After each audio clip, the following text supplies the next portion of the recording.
இன்னைக்கான வீடியோ என்னன்னு பார்த்தீங்கன்னா ரோட்டு கடை ஸ்டைலில் காளான் தான் செய்ய போகிறோம். எப்படி வீட்லேயே ஈஸியாக செய்கிறதுன்னு பார்த்துடலாம் வாங்க.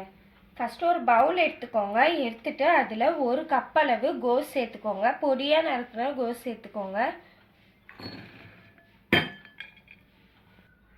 அடுத்து ஒரு கப் அளவு பொடியாக நறுக்கின காளான் எடுத்துக்கோங்க. அதையும் இதில் சேர்த்துடலாம். கோஸும் காளானும் ஒரே அளவு எடுத்துக்கோங்க. நம்ம ரோட்டு கடையிலலாம் சாப்பிட்ற காளான் பார்த்தீங்கன்னா நிறையவே கோஸ் தான் சேர்ப்பாங்க. இது நம்ம வீட்டிலேயே செய்கிறதுனால காளான் நிறைய சேர்த்து செஞ்சுக்கலாம்.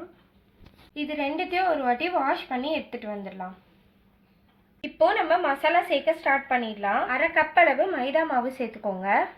2 ஸ்பூன் அளவு கார்ன்ஃப்ளவர் மாவு சேர்த்துக்கோங்க.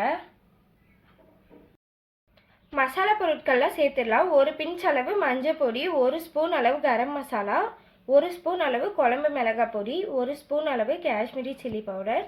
இப்போது மசாலா பொருட்கள் சேர்த்துட்டு கலந்து விட்டுக்கலாம். தண்ணி சேர்க்காம கலந்துக்கோங்க. ஏன்னா ஆல்ரெடி ஒரு வாட்டி நம்ம வந்து வாஷ் பண்ணி எடுத்ததால் அதிலே ஈரப்பதம் இருக்கும். அதனால் அப்படியே மிக்ஸ் பண்ணி எடுத்துக்கலாம்.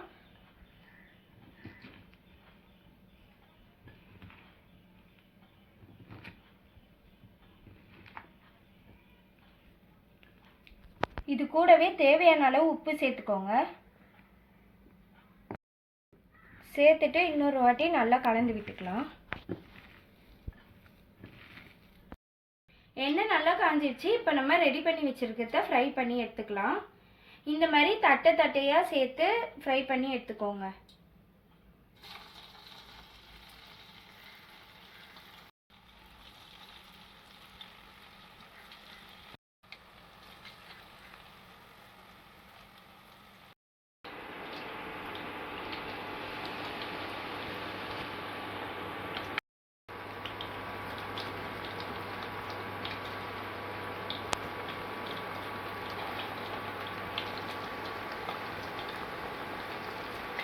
இப்போ நம்ம ஃப்ரை பண்ணி எடுத்தாச்சு. நீங்கள் பார்த்தீங்கனாலே தெரியும் நல்லா பொன்னிறமாக வந்திருக்கு.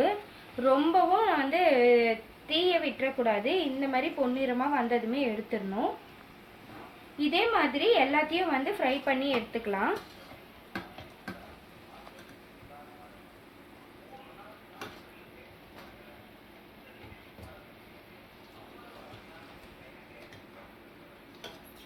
கடாயிலே கிரேவி ரெடி பண்ணிடலாம்.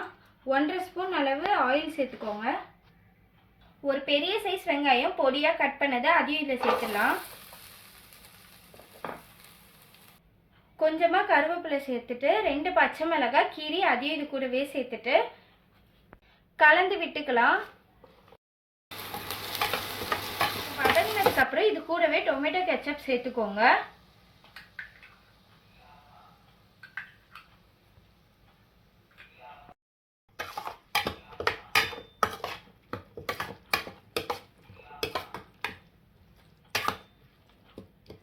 கூடவே 1 ஸ்பூன் அளவு இஞ்சி பூண்டு பேஸ்ட் சேர்த்துட்டு கலந்து விட்டுக்கலாம். மசாலா பொருட்கள்லாம் சேர்த்துடலாம். ஒரு பிஞ்ச் அளவு மஞ்சள் பொடி, 1 ஸ்பூன் அளவு கரம் மசாலா, 1 ஸ்பூன் அளவு காஷ்மீரி சில்லி, 1 ஸ்பூன் அளவு குழம்பு மிளகாய் பொடி. இது எல்லாத்தையும் இப்போ இது கூடவே சேர்த்துடலாம். கொஞ்சமாக இது கூடவே உப்பு சேர்த்துக்கோங்க. சேர்த்துட்டு மசாலா பொருள்லாம் சேர்த்துட்டு உடனே கலந்து விட்டுக்கோங்க.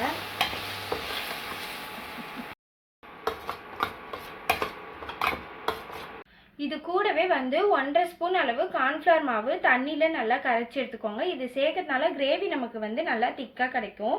இந்த தண்ணியையும் இதிலே சேர்த்து கலந்து விட்டுக்கோங்க.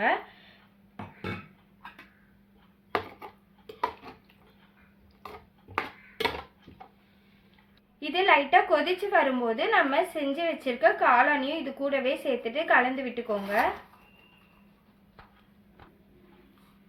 பார்த்தீங்கன்னா ரொம்ப முழுசாக இருக்கும். அது எல்லாமே வந்து கரண்டி வச்சு இந்த மாதிரி நல்லா உடச்சி எடுத்துக்கோங்க.